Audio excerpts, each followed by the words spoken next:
Right. So awful. That's what. And also going down a boat right up there for me. Right. Also a freak water spout. Have you seen the size of this boat? Yeah. It's extraordinary. It's like 300 feet long. Yeah. How? Yeah. How did it sink? Wow. I know. You love it, don't you? You absolutely love it, don't you? Yeah. Because I got to think that there's people in this world that have the ability to do certain things to certain people to fuck them over. I think there was. Yeah. And that seems like that would qualify. We're talking about they got ripped off by billions of dollars, and then somehow this guy gets off, and then dies right away. Yeah. And dies in the weirdest of ways, a freak water spout. How many people die every year in freak water spouts on 300-foot yachts? Not very often. It's so out there. It's so out there. Yeah, yeah, it really is. Yeah. And I'll bring it back to something more mundane. There were quite other things that happened in Formula 1, sport that I followed most closely in the 90s and 90s. That looking back, you think there must have been some other fun that could make things happen because it was so beyond the coincidence. And I never stopped to think of the implications of that thought. If someone could do that in a sport, they can do it in the rest of your life. They always rig sports. I mean, people have been rigging sports since the beginning of sports betting. But the sport that you're involved with, can you rig that? Oh yes, people have rigged it. Yeah. People got in trouble for rigging it. Yeah. Certain fighters might have an injury. There's a controversy about a certain trainer that was involved in betting in an online Discord server, and they would talk about bets, and he'd make a lot of bets, and he was making more money betting than other things. And there was a fighter that he was taking care of, and that fighter apparently had a knee injury and went into the fight, and then all this money got bet on this guy losing in the first round. And so he throws a kick in the first round, falls down, gets beat up, loses by TKO in the first round, blows his knee out. His knee apparently already been fucked. And so this guy, who was the trainer, has now he's being investigated by the feds. He gets kicked out of the sport. No one from his gym is allowed to compete in the UFC anymore. And he's under investigation. And if it turns out that what they're saying about him is true, he's really rightly fucked. Yeah. I think, actually, there's a crossover here between conspiracy and cheats.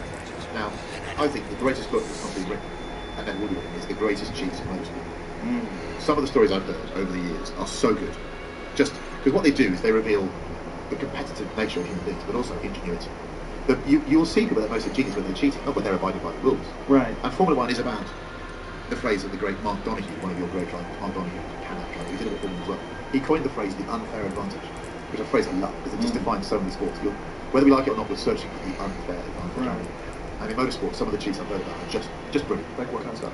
So I can remember hearing a guy called Wyn Percy, who was a touring car driver from the UK in the 70s, describing how there was a famous commentator we had called Murray Walker. He was the voice of our motorsport for 40 years. A very distinctive voice. He was a lovely man, and he'd often describe Wyn Percy getting out of this particular car he'd been racing. It was covered in sweat because it was such a monster to drive. But it turned out that it was a V12 and it was very, very thirsty. So to make sure that when they did a fuel check at the end of the race, to make sure they were abiding by the rules, he would be furiously pumping a hand pump underneath the seat to inflate a bladder in the fuel tank to cut off a load of the volume. So and he told this story about, I don't think I'm misquoting, he said, well, that's why I was knackered, it wasn't even V12, because on the warm down lap I knew I had to pump this thing like 40 times to fill up the bladder. Wow. And there's amazing stories of just ingenious cheats. Right? There's so many of them. I mean, Formula 1 is about not getting caught. That's really what it's about. You know, what's the line between right there too. And I love all of that. And I have a few times said to people I know in this. Also, hanging shit upside down. Creepy as a motherfucker. But if they're ever published, I'm a dead man. But the ingenious cheating. In 1995, Toyota was excluded from the World Rally Championship because it just had a brilliantly simple piece of cheating. It's there, all the cars that say the World Rally Championship, and you have it for the restricted. You actually make sure it's not a level playing field. But they created a brilliantly simple bypass valve that meant that when the car was running, the air would just go around. The intake restriction was completely redundant. What they didn't realise was that the World Rally Championship had a couple of situations where the cars run side by side with good rapidness. And so the Toyota just fucked off into the distance. And everyone went, well, they're cheating, aren't they? And then they found it. But this was, they perpetrated by Toyota. And I suppose those things like my family. Wouldn't you tell them to don't get ahead from the straight line? They didn't tell the driver and the co-driver didn't know. They just knew that sometimes when they got in the car, someone did that with a limit. They didn't know. And Formula 1 is not big in London, which is odd. So how do you feel about it here in Austin? Well, I saw it in Austin. It's amazing. I love it. Yeah. I went to Coda. My friend Bobby owns this, so he took me around and showed me, and we went there for the races. It's incredible. They've got one of the best races of the season. It's awesome. The track's incredible, and it's so fast. They're going so fast. It's so wild to watch. Yeah. And I find it amazing how huge NASCAR is here, where they're just going around in an oval. They do have some street circuits, don't they? They do have some shorter ovals, but yeah, Formula 1 is more complex. Way more complex. And the vehicles themselves are so incredible, and they're so expensive. It's just unbelievable how much money is involved in Formula One. So it makes sense why people cheat a little bit. I think it's this grey area of interpreting a rule book that's complicated, but also trying to model it. Yeah. And some of just the way that they, through the years, and it creates subterfuge, it creates games. Another great story we covered this was one of the great interpreters of the rule book, and he had found a way. He's something called the Lotus 77. It was Ricardo Andretti won the championship. They created the ground. Good job. So it's now a common thing. But he worked out that if you sealed the sides of the car on the road, you could effectively accelerate the engine and create low pressure air, which basically sucked the sequel. So you were generating downforce, not through wings, but through accelerators. By the way, any engine with not engines, basically standard. They have these things. If my terminology is wrong, I apologize. But effectively, you're generating downforce in a way you can't see it from the wing. It's not a wing. And what they would do is they'd lower these skirts and they went out onto the track. So when the car went down the track, in the panic, it looked like a normal car. But they were going so much faster than everyone else, he needed to find a way diverting the attention to the other teams. So what he would do was, at the end of the test session, he'd have a guy scuffle from the back of the ground, something underneath, blanket, run over towards the service track, and everyone would see it go. So all the teams were like, I need rifle ammo. Something special. So it wasn't. Slowly run around underneath the tower, just so everyone thought it was a component. It was a total diversion. And I met the guy that used to run around. Yeah, it was like a T-ball. He was told at the end of the session, put that over there and run away. So they wanted him to like a bit rocky. And I think that's where I love that because it brings out these bizarre competitive behaviors. It's also the margins of it are so slim.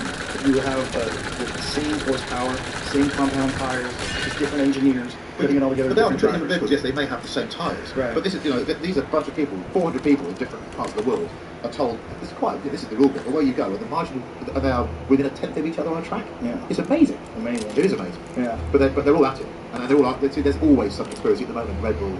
Apparently, everyone thought they had some special brake system that they now had to get rid of. If the FIA was aware of it. Now Red Bull's complaining that McLaren and Mercedes have got flexible front wings. It is the politics of the playground being played out with billions of dollars on a racetrack, and that's why I'm totally addicted to it. And how much of that engineering technology gets to consumer cars? Good question. I think direct crossover, there's some, but not as much as you'd hope. But it's undeniable that the brains that are involved in that sport, when they go over to the road car side, carry with them the curiosity and the skill set that's been so enhanced by what they learned from the racetrack, they'll be all there. I believe that. I think if you look for direct crossovers in all of these places, you're totally disappointed. But if you tell me that the person who has run Max Verstappen's car for the last 3 years, if he went to be involved in the he's going to have a fan pop up, he's going to know shit, he's going to have a way of looking at that project that's going to make it profoundly better. I believe that. I once wrote a story for some in-house magazine called BAR Racing, and the other racing about the crossover between Aero and North Formula 1. That's fantastic. That really is. I mean, the way a Formula 1 car sucks up to the track is an upside down. But there were further things as well. The carbon ceramic brake disc was developed for what? Concord. Really? They couldn't spell Concord. It was just going through brakes, obviously. And someone went, well, what if we use different material for the rotor? And that's where the carbon. Aw, she's so sweet. So You still look so dopey. And actually, Does she not go over here? She doesn't go over here. Legacy of your frankly Oh, that makes sense. national space program. It's what we learned about materials, isn't it? NASA served to teach us all about materials. We are benefiting now. There's something about the Raptor you've heard that wouldn't be there if NASA hadn't needed to have some weird material that probably has been required. I really believe that. That's the incredible corollary of projects that are ambitious projects on the scale. It has to be like the Defense Department construction of fighter jets. I'm just fascinated by them. We did a film with the F-35. I raced an F-35 in McLaren speed test. The level of classification of the vehicle is so different. Because I didn't realise that as a British government, we don't own those. We lease them. We're not allowed to. Really? Yeah. So the IP stays with you guys, and what we do with it comes every year. But we weren't allowed in cockpit shots at all. We weren't allowed to see inside it. I just got a description from the pilot of what the aircraft could do. They're doing those fighter jets now with AI running them, and they beat human pilots 100% of the time in dogfights. Do they? Yeah. The F-35 was one of the coolest man helicopters I've ever seen. They're incredible. We had to go up there to actually. It was a bit like that bungee jump. This was so serious that we had to. For example, in the theatre of war, I'm not sure you can decide whether the ground is full of chips and stones. But they have a decontaminated area. The runway has to. You're not allowed to go in there and drop the litter. Get the item. Sometimes during the problem. So you go in there and you decontaminate it. And we spent several days working out how to run this drag race. It started out with a genuine drag race between me and the F-35. And they had their data of how it accelerated. And we had McLaren there with their data. It worked out that the car was It's an Iron Maiden. point. But I was told very clearly I couldn't get the wash of the and we had to sort of choreograph that. Not fake it, but choreograph it. So anyhow, first round we did. I was told I'd be absolutely safe. I was so far ahead. She's staying here. That the plane would then be in the air by the time it went over and we'd be away. Anyhow, first round we did, I'm not going to fast. And it accelerates, and I look left, and I hear a noise, and there's a plane coming past me on the ground. And I thought, I'm in trouble here. And the front wheels of the car go whoa! At about 137 miles an hour. Oh. It didn't do that. Well, I was fully... God. If any racing driver will tell you, and I'm a pretty poor racing driver, you know when the front wheels are on the What do ground. you do? Well, you just shit yourself. And you're so invested in it, you're like, well, it's going over. If it's going over, this is the greatest piece of television ever. And I hope it doesn't. And the thing went.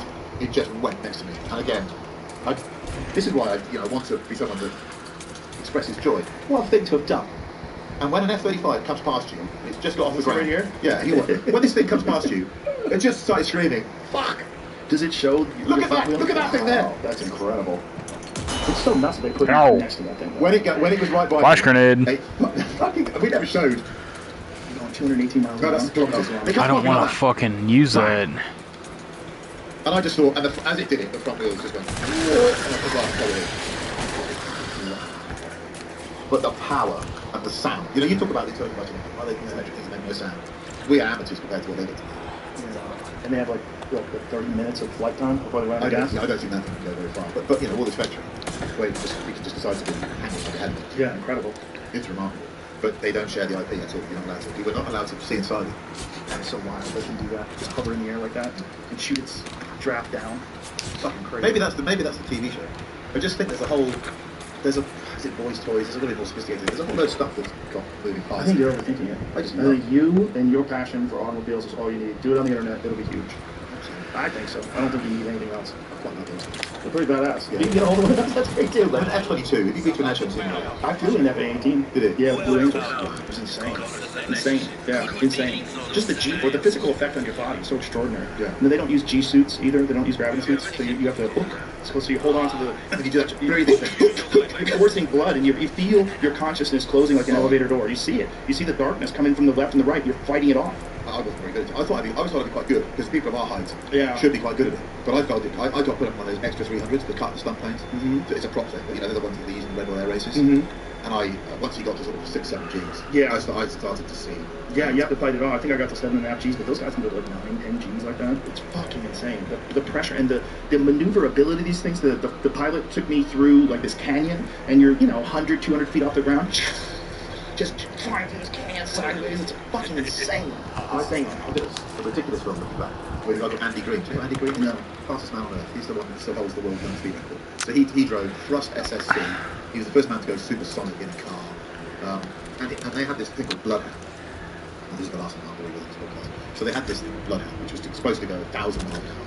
And they were going to drive it in on some salt flats or something dried out out. Anyhow, it was supposed to be funded by industry. They lost the sponsors and they decided to try and publicly fund it, and they couldn't. And Andy, during that phase, said, I've got an extra 300. He's an ex-fighter pilot, because I think people can drive this thing. Most drivers are useless because the decision making is so quick. Apparently, I did it on early pilots, on most pilots. He said, I've got an extra 300, and this car's got various stages of propulsion. You start off with a jet, then it goes to a rocket. And he goes, that's his madness. He goes, I've got an extra 300, and I've developed a way of doing aerobatic movements that will demonstrate the changing G-force during the run. So he's put, there's a film, if you type in my Look name, at that fucking thing. type in my name and his name, and there's a film on YouTube of him taking me up in this stunt plane to put me through the Gs that he'll have in the park. And honestly, by the end of it, how fast had he gone this thing? Oh my god, look at, he had oversteer at over 600 miles an hour. Look at it. That was in the US. Wow. So but the way he put me through the G forces, I'd have been terrible. I kept getting graying out. Yeah, well, those guys are all jacked. That's one thing I found out about the Blue Angels. They have, like, when you go to their training facility, there's weightlifting equipment everywhere. Yeah. You have to have muscle, because you're literally, it's like brute force. You should be brilliant at it then. Yeah, it's not fun. It's a lot of work. So when I do some YouTube videos with cars, can I drag you into it? Yes, let's do it.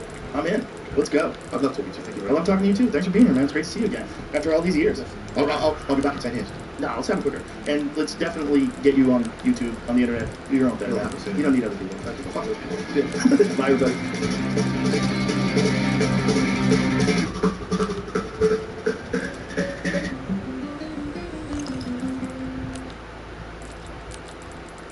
Ring, ring. Oh, is that the sound of freedom calling? Damn, that was good. Well done, that is. Freedom from big wireless, Nick. Freedom from their confusing, long-term contracts, their poor customer service, and their hidden fees for things you didn't even know were things. Freedom is closer than you think when you switch to consumer cellular. You know, we're reading the commercial, but this is all true. You get the same coverage, you get better consumer service, and it costs you up to 50% less. Didn't even use that's that the real deal. piece. I don't believe it. And by the way, that's why I switched.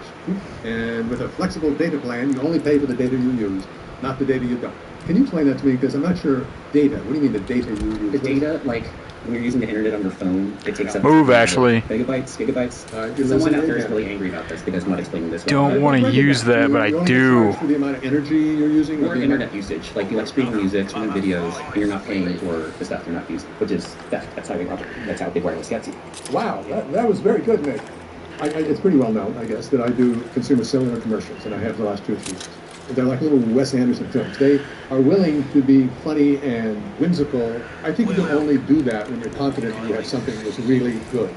You know, otherwise you're too busy hyping it and selling it. They're not hiding anything. No, they're not hiding anything, and they're willing to be funny and make fun of me, you know, the spokesperson. Yeah, like that. So you're saying there's a freedom in that. They're free to be themselves. They're free to give you great service. I don't know, reaching her. You know, Okay. you're good at this.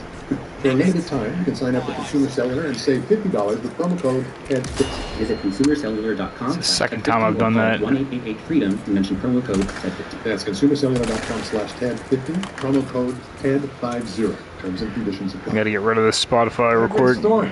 It is. Bring the books around. Let's see.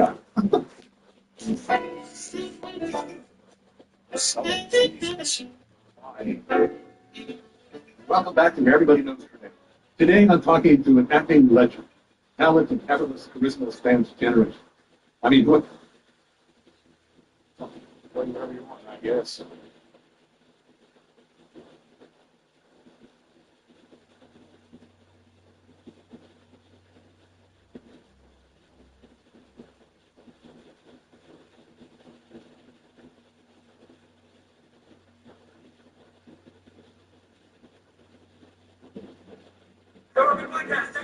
Good job, Logan. Experience. Showing my day, Joe Rogan podcast my night, all day. Good to see you. Oh, good to see you, man. Strange times we're living in. The strangest and getting stranger. Didn't some shit go down today? Didn't we steal the president of Venezuela's plane? Yeah, I think we just stole his plane. I did. No, not us. Okay, good. The United States. Stole your plane. Which is kind of an act of war. What is that? Was he in it? I don't think so. No. I think we just stole his plane. Oh, Just like for a Jordan? what's the story? U.S. seizes Venezuela President Nicolas Maduro's airplane in the Dominican Republic. So, feeling that. How does that work? Even if you don't get along with like president of the country, how disrespectful is it? It's an act of war. Like, imagine if Xi Jinping landed somewhere. We're like, we're gonna steal your fucking plane. Yeah. No chance. That's a bully move. That's a move you can only do to a country like Venezuela. Yes, Right. well, I'm trying to remember exactly what the story was, but there was a point where Ecuador was acting very courageously with respect to Julian Assange. And there was a question about whether the president of Ecuador could fly Assange out so it could be outside of the embassy and inside of Ecuador proper. And I believe the reasoning was they couldn't do it because they expected Assange to be forced down. Same issue. So this says, Merrick Garland said that the Justice Department seized an aircraft we allege was illegally purchased for $13 million through a shell company and smuggled out of the United States for use by Nicolas Maduro and his cronies. What business is that of ours, though? This is what I don't understand. Like, if it was purchased through a shell company, then it was purchased. Was there a trial that established that this was ill-gotten gain? It says smuggled out of the United States. The plane was purchased from a company in Florida, the Justice Department said, and was illegally exported in April 2023 from the United States to Venezuela through the Caribbean. So are we not allowed to sell them planes? Is that what it is? Like, because we have a problem with them? Would they say how much it cost? 13 million bucks? Yeah. Okay, so he's got this $13 million plane, a Dassault Falcon 900EX, since been used to fly almost exclusively to and from military base in Venezuela. Justice Department said CNN reached out to Venezuelan government. It seems like though that's there's more to it than that plane was illegal. You shouldn't have that plane. For years, officials have sought to disrupt the flow of billions of dollars to the regime. Homeland Security Investigations, the second largest investigative agency in the federal government, has seized dozens of luxury vehicles, among other assets, headed to Venezuela. So there's a U.S. sanction. So there's a sanction. The plane was seized in violation of U.S. sanctions with Venezuela. And other criminal matters that we're looking at regarding this aircraft, they didn't find reason to keep it. Like they stole all those boats, all those Russian cats. Yeah. Sorry, you're too rich and you know Putin, so Right. just give me a vote. Well, that's the thing. There's a hidden story for everything. And this is about incentivizing the world, and we as a public company know this story. Don't you think? Ooh, he's got a now, knife. Most people, I feel like genuinely, most people are aware of this whole story. Every story, everything we do. Every time something comes up, people are like, "What's the whole story here?" Well, I coined this term, the Cartesian crisis. And the Cartesian crisis basically and the problem is, yes, I do think people are catching on to the fact that they never know the real story. But the response to that is either that you start believing bullshit that they tell you, or that you just believe something that's not anything. And either of those are functional ways to exist. And both those ways are good for the people that are running scams. Yeah. Yeah, because if you don't know what's true and what's not true, you're like, oh, jeez. And then you get cynical, oh, it's all bullshit, this whole system's rigged, and then you just go fishing. Right, and that's the Oh thing. yeah, it's fucking huge. Oh god. You're striking a blow by checking out of their system. You're actually doing it. Right, it's actually beneficial to them because then you have a smaller number of people that are voting. So essentially, in the 2020 elections, it was the largest ever win, right? The Democrats got 80-something million votes, which is, so let's see, even if it was 50-50. So somewhere in the neighborhood of 160 million people. How many people? Yeah. Oh my god. How many people are children? Oh, geez, I have no idea. Under 18. It's probably in the 30%. So that's a pretty high turnout. Yes, exactly. Sorry. They're not the problem with the whole cynical because I'm not convinced. Yeah, you know why I'm not convinced? Because everybody wants me to be convinced. When they yell at you if you ask a question, like, hey, one of the things that I've always said, and everyone sort of agrees with this. I mean, Those literally everybody. fucking Even people blades that are think they're awesome right, looking. 100% legitimate. The percentage of voter fraud is never zero, correct? And they're always like, yes. No one can say it's zero. It's not zero. There's a bunch of slippery people that get arrested on both sides of the aisle. Republicans and Democrats get arrested for election fraud. It's a Do real that crime. without getting Granted, hit. They commit all these other acts of fraud and deception, but when it comes to elections, Brett, that's a sacred institution that we don't violate at any cost. Yeah, well, and the way they maintain that story is by ruthlessly punishing you and questioning Because for one thing, elections used to be different, if you remember. Yeah. Right? First of all, you used to vote in person, and voting by mail was something you were very reluctant to do because you knew that if your vote got counted, it was going to be very late in the process. It wasn't really going to matter. It was mostly for soldiers serving overseas. Right, exactly. Just vote in person. It Yeah. never really mattered except in very rare cases. The disappearance of that and the normalization of voting by mail, the normalization of voting across a period of time so that you're not all voting on the same day, and the absence of exit polls, right? Everybody's voting from home or wherever. You can't detect fraud by virtue of the fact that the counter came in from that precinct didn't match what the exit pollers registered. Right. And so, I don't think we are wrong to imagine that we have lost the ability to check whether an election is fair, and that's not an accident. But that leaves the possibility open to cheat, and as you point out, they cheat in every other way. Are we supposed to believe that they won't do that because their patriotism is so deep? I don't see any patriotism in them at all. Well, not only that, they've established this narrative that it's imperative that the Democrats win to save democracy. Right. So they've already made all of these statements that it's more important for them to win than anything. More important than anything. More important than having primaries. More important than letting the people decide who the representative is. More important than having live actual conversations, interviews that aren't edited on CNN. Instead they have a 40+ minute one that's edited down to 18 minutes. What? Well, and we just went through this before.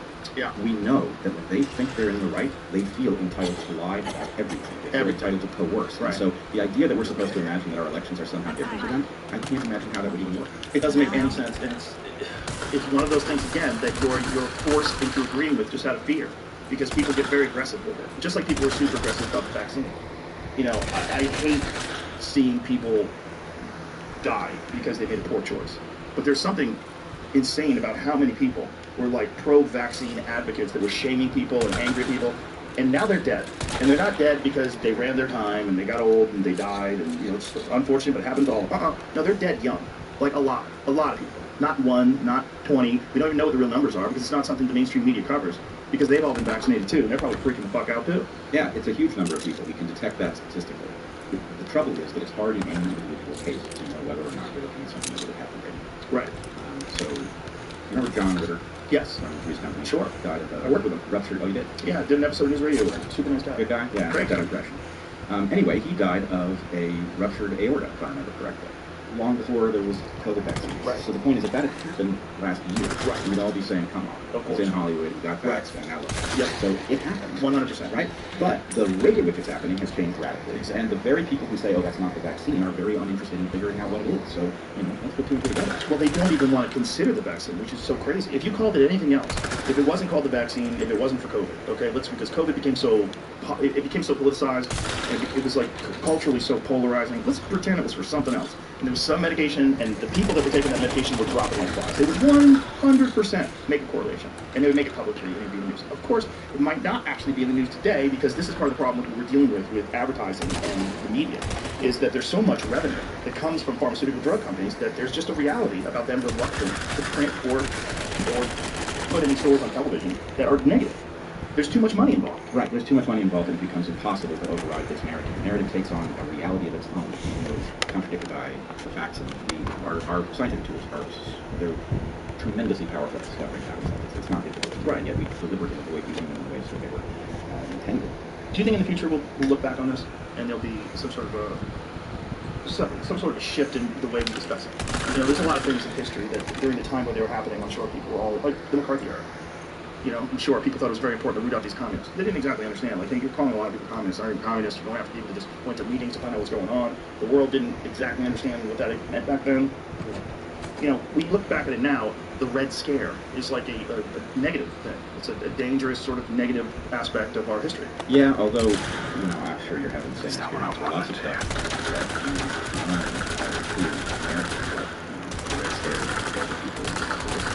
The answer is actually more nuanced than that. There's more truth to it than I was taught. Right? The Rosenbergs really were guilty of passing secrets to the Russians. Oh yeah, there definitely is a lot of that. So, it's a mixed story. Right. You asked the question, is if in the future we're going to have a different conversation about what's taking place. The answer kind of depends if there is a future.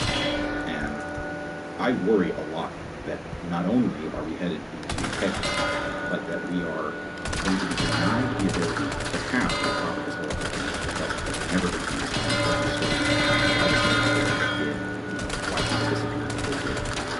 But that's not helpful. You need to be able to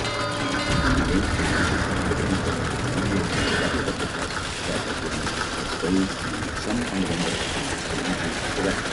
You don't know what happened. You can't improve on your thought process going forward. And that's extremely dangerous. It's like flying the line.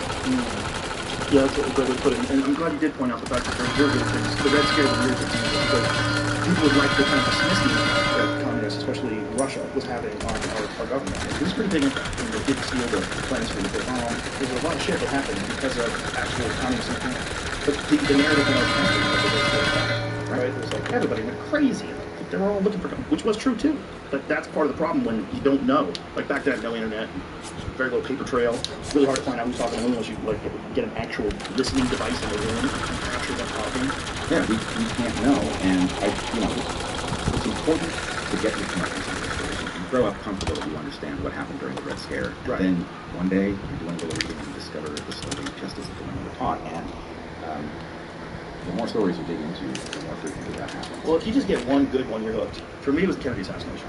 One good book on the Kennedy assassination, I was like, God damn it, they killed that fucking president. It freaked me out forever. That was like, I literally had a giant shift in how I viewed the world after reading that book. Because before that, I was never a questioner of whatever was in the news or whatever the narrative was that we were being told about anything. Well, but I have exactly the same reaction to that story. I've been down that rabbit hole. And I think you're just ultimately left with a question. Something happened in 1964. That's before either of us were born, right? Right. That thing was either an anomaly that robbed the nation of the president and the nation continued to be a democratic republic in the aftermath, or that was interference with democracy, and we don't know how to look at all of the seemingly democratic things that have happened since. How much of what has happened since are the people who took control with that assassination? How much is them continuing to maintain control with a certain amount of democracy? And how much was that an aberration that then returned us to our normal course? That's a good point, a certain amount of democracy. There's clearly a certain amount. Yeah. Well, which is one of the reasons why they're so terrified of Trump. Yeah. There's a certain amount of stealing they can do. If let's imagine if it is dirty and you really can manipulate elections, how much can you manipulate by? Can you manipulate it by 30%? We don't know. And as long as they can have you believing in the polls, this is what's really important, polls. That's rusted too. Oh, she's up. She's winning. Like, who the fuck are you talking to? Who are you talking to? Right, and You're not talking to me. what narrative is it in which Kamala has done something that might have caused a surge in her popularity? Like, I didn't see. Well, some magic. It's like, you know, there's that theory, that concept about multiple dimensions, multiple universes that we all live. Sure. Yeah, this possibility that there's infinite numbers of universes all around us all the time, and we enter into a different timeline. We entered into a different timeline. Well, Clearly, I mean, something happened. I think the multiverse thing is nonsense. I think it's an accounting scheme for figuring out how to deal with the fact that actually the universe is not deterministic, which they wrestle with because we don't exactly know why it isn't. But to your point about how much can they cheat, I call that factor, which none of us can put a number on. Maybe they can. Right. I call it the cheat factor, right? The cheat margin. And one of the things that I'm trying to convince people of is that it's not hopeless because they can cheat, but it means that you have to succeed at a level that exceeds their capacity. Right, so that's what we're talking about. So we're talking about, like, maybe they can cheat by punishment. Right, and what we know, I think actually we owe Trump a huge debt of gratitude for proving something that I couldn't have told you if it was true. Is there still enough democracy left in the system for something to upend the plan? Right? Because he was clearly off narrative. Right. And he did become president, so he did something for us that I don't know anybody else who could have done. Yeah, it would take a person with that kind of personality that could withstand that kind of abuse. Because he didn't freak out at all when they went after him. Right. Just brushed it off like it was nothing. And no one's done that. Oh, he's also the only guy that's ever gone through 4 years and didn't age like he went through 4 years. That's true. He aged normal. Yeah. He's used to it. He's used to pressure. You know, and Bush, he aged a ton. Obama aged a ton. Everybody aged a ton. Biden was already cooked before he got in, but he's hard. But he aged a ton. I mean, Biden from 2019 to today is a different person. Yeah, and he was already visibly degraded, but wow, was it a precipitous Big jump now. Yeah. Trump was fine. Yeah, Trump physically, and actually, I think he sounds better.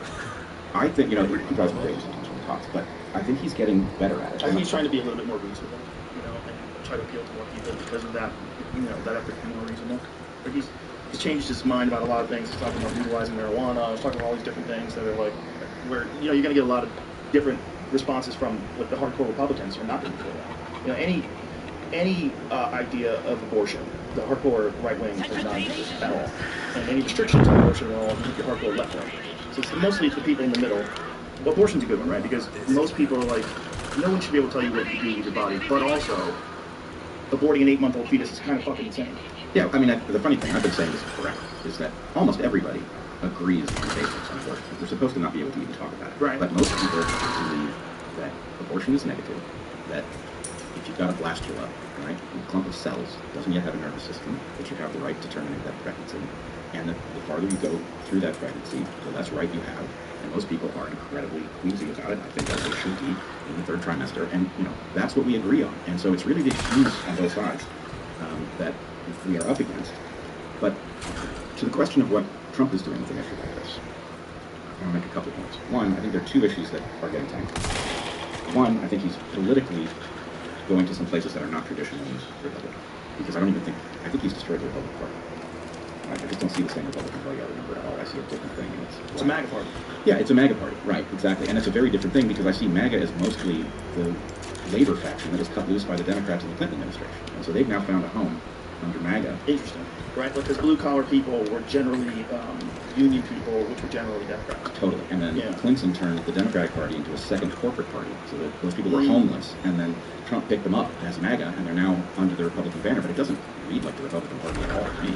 And now it's picked up I want to say technocratic, that's expensive, but it's got this Silicon Valley component to it. Yes, that's recent. Yep. That's recent. Wow, that looks fucking crazy. It looks like oil. Growing up, always associated unions, blue-collar people with voting Democrat, because Democrats were looking out for the middle class, looking out for people's best interests, supporting unions and fair wages and funding schools and all that kind of stuff, keeping neighborhoods safe. And Republicans were more like small government, fuck you, figure it out, I don't want to pay taxes. Yeah, stingy. And they were the ones that were encouraging war, which is crazy today, that you have this massive 180-degree shift, and the Democrats are talking about how important it is that you keep funding Ukraine. Yeah, let her go, bastard. You want some of this, huh? I got infinite ammo, motherfucker. No Democrats are saying we need to get the fuck out of it. Right? They're saying we need to free Palestine. Oh, okay. How are you going to do that? How are you going to do that? How much is involved in that? Are you going to bring in people? Are you going to send people there? What are you going to do? Are you going to kill people for this? What are we doing? The Democrats are. You guys are looking for war. You're not looking for peaceful solutions. Like, this is kind of weird. This is interesting. You know, we need to beat Russia. Are you out of your fucking mind? Are you serious? Do you know how big that place is? Do you know how much military force is behind Putin? What are you talking about? Shit! Like, really just decides to go nuclear. At any point, done. And he gets pressure, keep advancing further and further into Russia. And he's like, I'll just end this right now. I'll just turn Kiev into a fucking sandbox. Boom. Yeah, And then what do we do? no, it's insane. And the hardest part, I'm sure you have let's just get my parents. Okay. My parents are good people.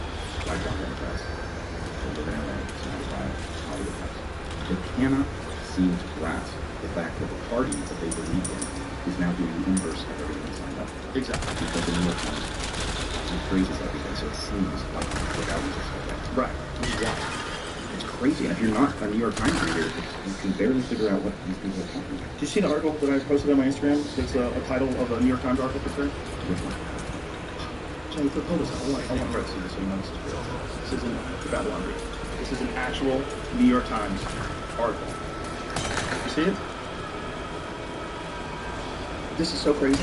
It's really hard to believe that someone would print this in the New York Times and say, yeah, we like it. Put it out there. I'm not quite sure what to expect. Oh, yeah, of course. The Constitution is sacred. Is it also dangerous? Right. One of the biggest threats to American politics might be the country's founding document. What the fuck are you talking about? Yeah. One of the biggest threats to America's politics might be one of the greatest documents that any country's ever founded on, if not the greatest ever. Mm-hmm. That could be a threat to America's politics. What politics are we talking about? Like, how could you possibly gaslight me enough to go along with this? Yeah. It's incredible. I mean, it's, on the one hand, completely predictable, right? Because there's obviously an authoritarian force there that just grinds its teeth at night over the Constitution. Oh! Yeah. Last week. Die, freak. So, of course, they're like stalking at us, like, really come up with an argument for why I'm trying to get rid of that thing. And of course, if you're a normal thinking person, it's complete insanity. But if you're a New York Times reader, I'm sure that fits with the kind of ethos that's been cultivated. Well, this is why a person like Trump is so important to them. Because if you don't have That is sick as hell looking. on the horizon in 3 months, it's very difficult to justify it. Aww. Kamala Harris Completely just blew my up. against Ron DeSantis. It's just Fucking Kamala Harris and Ron DeSantis. noob. Maybe he died in the last few years. You know? I'm gonna eat that snake. You wouldn't be able to make that argument. You wouldn't. There's no imminent threat, right? Let's say Mitt Romney. Let's say someone even more moderate as a Republican, even more palatable. You can't make that. You can't make that argument, or you can't have a First Amendment. Because the First Amendment is getting in the way. The First Amendment is allowing people to say things that aren't true, misinformation, disinformation, and we're right here. We're September 2nd. I think yesterday was the first day where Brazil banned Twitter. So X is illegal to have in Brazil as of today, as of yesterday. Not only is it illegal, but you go through a VPN and they will charge you $8,000 a day. It's incredible to watch. Insane. But I would remind you, they did all this stuff when it was Nick. Right? The rhetoric is still existential threat, right? And they always have particular versions of this, right? That's ramped up. Right. Okay. This is like Hitler talk. No, They never talked about Mitt Romney like this. I agree. And as I've been saying since the beginning of this electoral cycle, they fear Bobby Kennedy far more than they fear Trump, because actually Trump is the only argument for their existence that is functional. Right? They don't have an affirmative argument for why they should use power. Like the alternative to Trump is to assess a president. So we are now somewhere pretty interesting in the sense that I think, to the faithful, that argument still works. But to a larger and larger group of people, they're seeing right. Yeah. They're understanding. First of all, we lived for 4 years, right? Right. There were good aspects, there were bad aspects, but, it was not distinguished as some moments of, total failure of our system or something. Right. There were a lot of elements of the divergence. Right.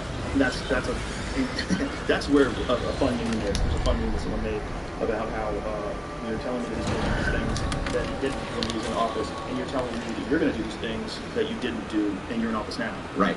Like, what? And to add to that, you're doing the things that you're accusing him of intending to do. Right? All this lawfare stuff, that's frightening. They're weaponizing the courts. Yeah, and they're weaponizing the courts over what was this? Oh, God. That's already, if you look at like Bill Ackman had a post on Twitter laying out the... Watch out, Ashley. This 34 account this is essentially an accounting error or deception that's a misdemeanor that is past the statute of limitations.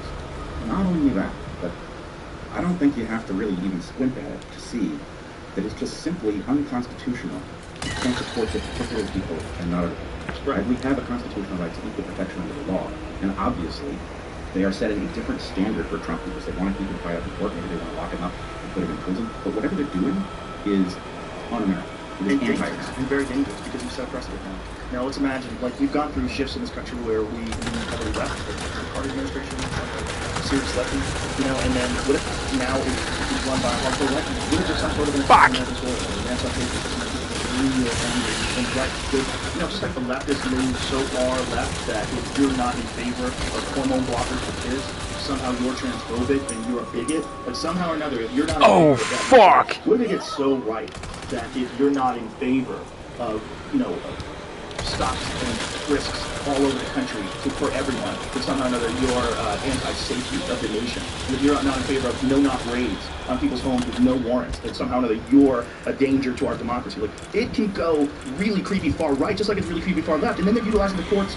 If they fill the courts up with a bunch of hardcore Republicans, now you're utilizing the courts against people in a way that you would find very offensive because you set a precedent. Right, and I think actually we are already living in one because what they did was loaded power. Look at this guy all crawling around. Yo, fucker. They would never be right? And I'm not talking about it. Right. I'm talking about inside versus outside. And one of the reasons that I think the reaction to Trump is what it was, is that he was taking over an office that had been given all of these exotic tools that he could in principle use against anybody. These tools that are absolutely a violation of our Constitution, and yet they exist there. And so the need to prevent him from having access to those things was existential in their mind. And so anyway, the point is they created tools they never expected to be in the hands of someone else. And that is the situation, it's the scenario we're describing in this way. Why do you make this issue? If you take the multiverse literally, so let me back up. Okay. We have a principle that tells us more or less what is true. It's called caution. The simplest definition that accounts for all your sort and the maximum that's true. And there's a little imperfection there, but if you had all the information, it would work out perfectly. And then there's a flaw in how we apply it. The multiverse is analytically very simple, right? It's just one unit. For an infinite number of universes, you know, every moment there are an infinite number of things that happen, and the universe is created for each one. It's very simple. We'll set it in one sentence. On the other hand, at the practical level, it couldn't possibly be more wasteful and absurd, right? The idea that there could be a difference, there could be two universes, or double the universe, because I just moved glasses, and maybe one universe is separate into one universe with that idea, and each of those universes is enough to proliferate outcomes. No, this does not make any sense. So I think what it is this is just part of the process of discovery. If you imagine an infinite number of proliferating universes for each branch of them, right? That allows us to understand, we could describe it that way, and it allows us to understand the universe as the observer. Now the question is, what's really going on that allows that to take place without the proliferation of universes? That's right. It's the intermediate, it's the immature analytical step at which we have noticed that something is going on, we know we need to explain it, and we haven't yet stood in the right place to explain it in a way that's actually efficient. So what we're doing is we're explaining it in a way that if you type it out, it's just like true. But isn't existence itself insane? The universe itself is insane. The subatomic particles are insane, going all the way out to solar nursery. It's all insane. The whole thing's insane. It's insane in scope, it's insane in size, it's insane in its complexity. It's almost incomprehensible. Almost incomprehensible. So why would it be more incomprehensible if there was infinite variety and infinite numbers? It would just be a different level of crazy that we weren't aware of. Well, no. No? I mean, I don't think so. It's not a different one. Let's just agree that the universe, the size of it, is impossible. It's literally impossible. We just look at it as a number. It's right. A small number. Like, what's the most recent, James tells us what the most recent advanced versions of it, they're talking about 22 billion plus years. We're looking at that now because of the structure of some galaxies that shouldn't exist in the time period which they have to be formed in a certain amount of years. And so it's very contentious, but there's some of these people studying the result that seem to believe it's very quite possible, but you might want to push that through. Whatever the big thing is. Right. Okay. And then there's Sir Roger Penrose who thinks it's a constant cycle. Right. I'm open to all these ideas, except ones like the multiverse, because let's put it this way: you haven't solved the problem by invoking the multiverse. What you've done is you've caused a problem that is like the original problem that you had raised to the infinite. Right. And so my feeling is, anytime you've made the philosophical problem you had that we all admit is really, really difficult, infinitely worse, you probably made a wrong one. I don't know about that. I don't think that's necessarily true. Because just because we haven't solved the problem of this immense thing that's impossible to grasp, it doesn't mean it can't be way bigger than we even imagine in a concept that's impossible to grasp. And there's got to be some reason why so many people are entertaining this multiple theory. It's not, well, that's, we're not great workers. We have limited tools to bring to bear. And it's exciting. Right, it's exciting. It's a good way to think of it. If you think of it as a temporary stand-in for whatever the answer is that's going to dawn on us at some point, it's fine. It's a good thought problem. But imagining that it's real, like you said, maybe the problem is infinitely bigger than we thought. It's not infinitely bigger. It's the rate of growth of the problem. Every instant in multiple universes with the most trivial of modifications. I'm sorry, that doesn't sound like it. I think it sounds like the universe, but I don't think the universe necessarily sounds like nature. Nature is what we see here. What we see everywhere is so bizarre. The black holes are so bizarre. Supernovas, they're so fucking bizarre. The fact that there's a giant black hole in the center of every galaxy that's one half of the massive galaxy and like the universe inside of that thing. I actually think that one. I mean, I was waiting for that discovery for my whole life, and when I finally heard it, was like, okay, now I understand why you've got this big swirly thing. You've got this giant gravitational mass in the center that you can't see. Now it makes sense. So that was like a simplified discovery. Well, the existence of a black hole, but the concept of a black hole being essentially a portal into another universe where there's hundreds of billions of galaxies, each one with a black hole in the center of them. You go through each one of those, you have hundreds of billions of galaxies, each one with a black hole in the center of it, and you just keep doing that forever and ever and ever. Isn't that kind of the multiverse? Well, let's put it this way.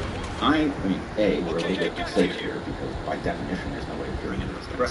For now. I think forever. But AI can't reach our grasp almost in a better way? Well, it might be able to. Quantum computing 1,000 years from now might have a... The problem is that there's a physical reason we can't. The same reason the light can't get out, there's no way to peer in. Right. So, am I cool with the idea that maybe there's an equilibrium, that a black hole or things once they're floating over that threshold, they never emerge again somewhere else? Yeah, I could imagine parallel things that are entangled in this way. That does not sound inherently like an insane system, because what we have is an instant staring up in face in every one of those massive black holes. Right. What about a future in which we develop some sort of propulsion system attached to a drone that's not, it's not based on fuel, it's based on some sort of gravity thing. It allows you to traverse immense distances very quickly. And then we could actually get that fucker way out there, take some video, and bring it back. Well, you can avoid the warranty, I'm pretty sure.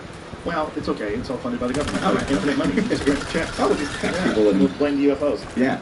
Which is what I think they're doing, by the way. Using the UFO story? Yeah. Oh yeah, I think so too. Yeah, I think both things are true. I think we have it visited. And I think it only makes sense. I think there is life out there because it doesn't make sense there isn't. And I think I would visit. If I got 1,000 years more advanced than we are and we found out about some planet that's 2,000 light years away that actually is making nuclear bombs, fuck yeah, I'd visit. Of course I'd visit. 100%.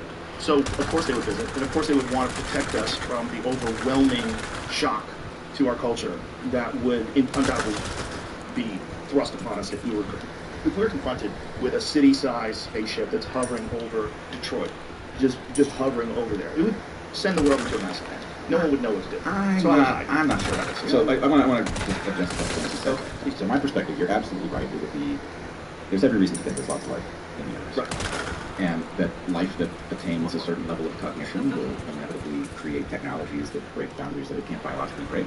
So it'll traverse some distance across space. But the real question is, how many islands of life? What's the closest one? How traversable is the cosmos? Right? It may not be traversable at all, or it may be much more traversable than we know. And then it doesn't take very many islands of life to have somebody visit us. But as to your last point, I actually, well, first of all, every thinking person I know is pretty troubled by the present. And, a hostile alien force would freak everybody out. But I can't see a reason why aliens would be hostile. It doesn't make sense to me. You don't have to be hostile. Yeah. Just being there. Right, but then, if they were just there, first of all, we could train for this.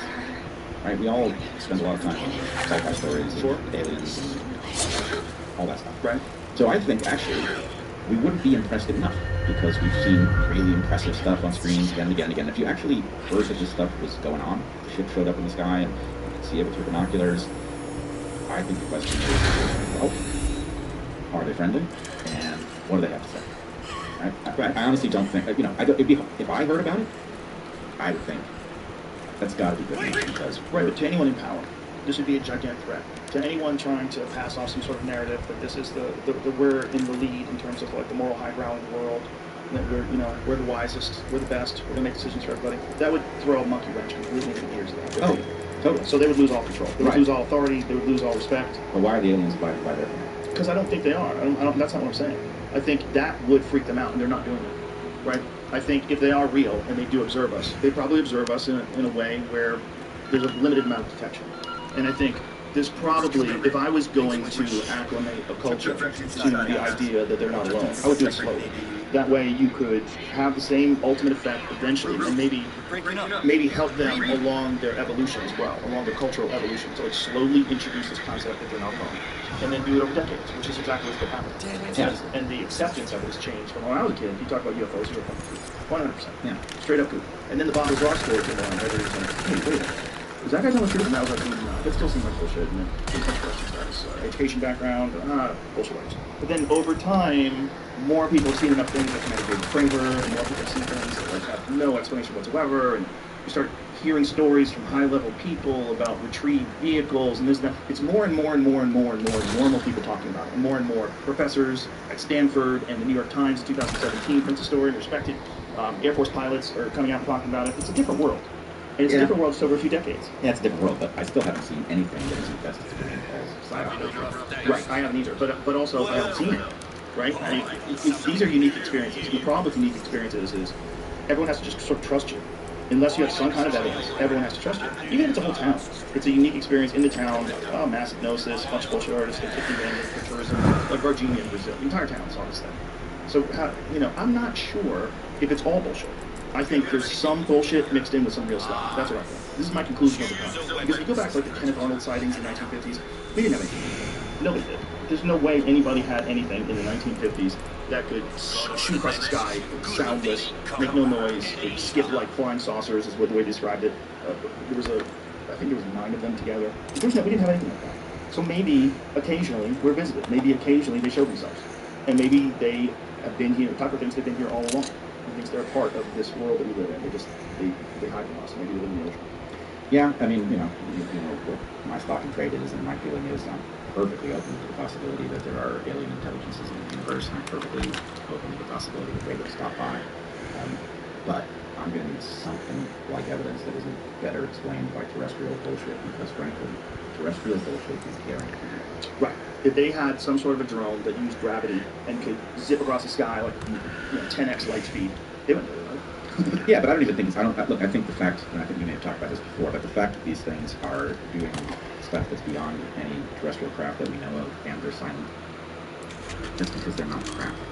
They're projections of some kind, and so they're visually very compelling, but they do not disturb the atoms that they're passing through because they don't displace them. So you think the radar, when they use radar and they find these things, what do you think that is? Oh man, I think that's people putting blips on other people's radar, and it's not the only place in history that shows up, right? So you could force a blip onto someone's radar? Sure. Hack their radar? And heck, if you had a... How would you do that? Well, these radars are all computerized. Well, let's talk about the David Fravor one, right? Because this is 2004, so it kind of limits...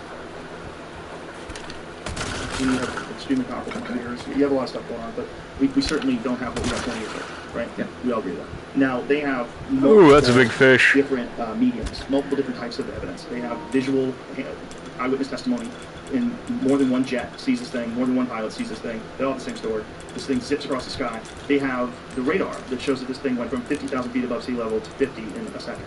They have this thing moving at speeds on video. When you see it move on video, that would turn anybody inside it into jello.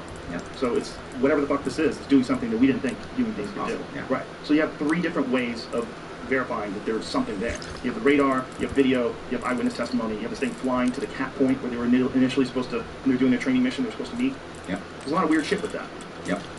But Do you think they could fake that? yeah, I mean, I do think you could fake it because you just have multiple attack vectors.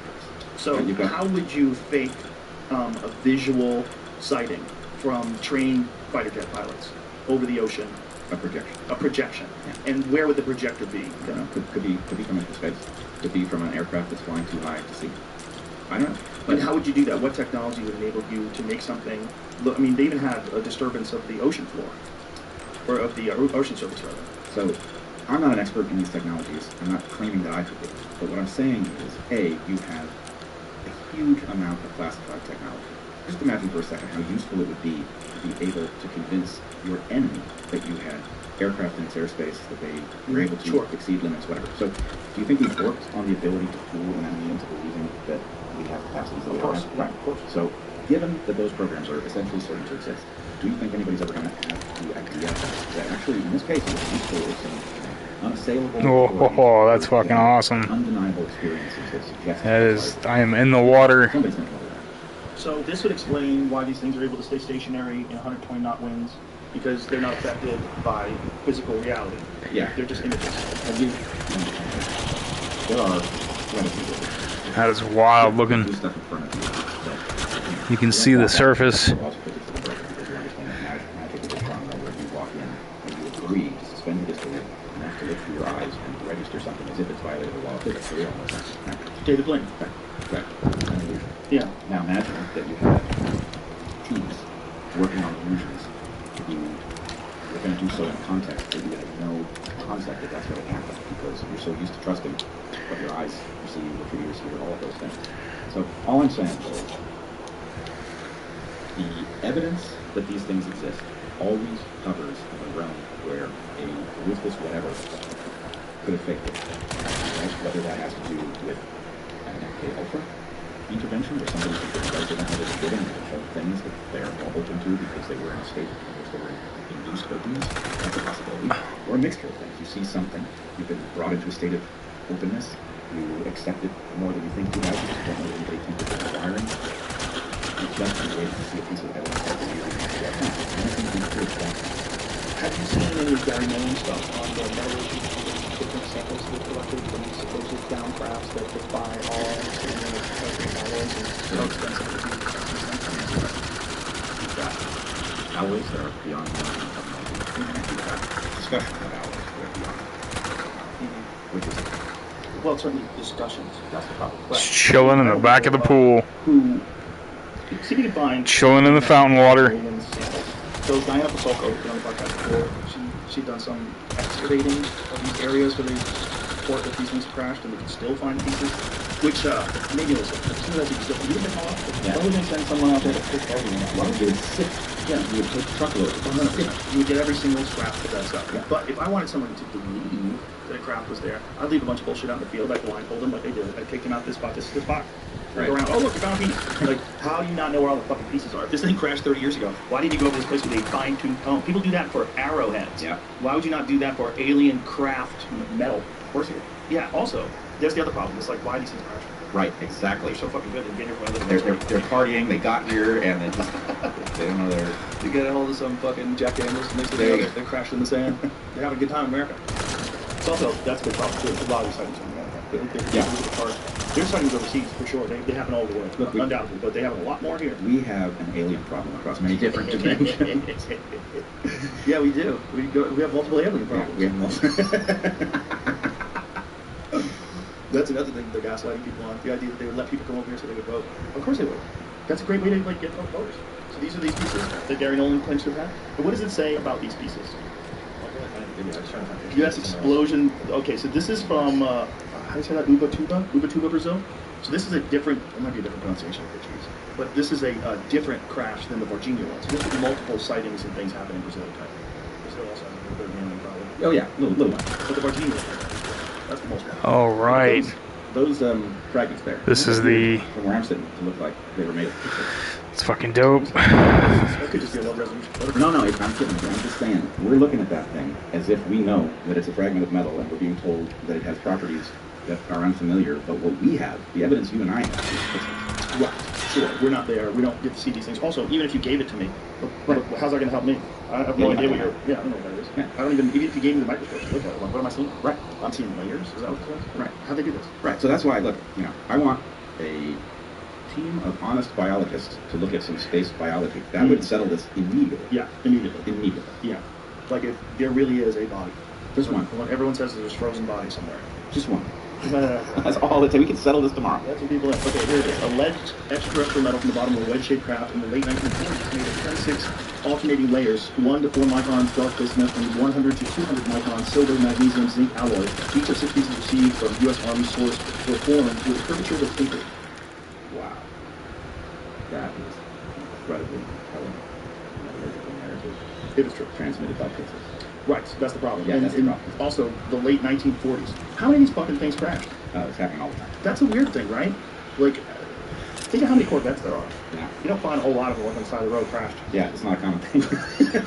Nobody's finding Corvettes in the desert. What Yeah. kind of Corvette? There's so many Corvettes. There's millions of them. Right? And yet most of them make it from A to B. But these fucking UFOs, Oh, man. they're so smart. They come here from other planets. They just Yeah. boom. Well, maybe we're not on their map, and so they're like, Or maybe the only people that are the only intelligent life outside this planet that's willing to do it. They're like Australian outback people. They're like those wild dudes who go overlanding. And you know, Australia has a big overlanding culture where Yes. they build up these vehicles. They take them off into the bush and they live off of them. My friend Adam Greentree does that.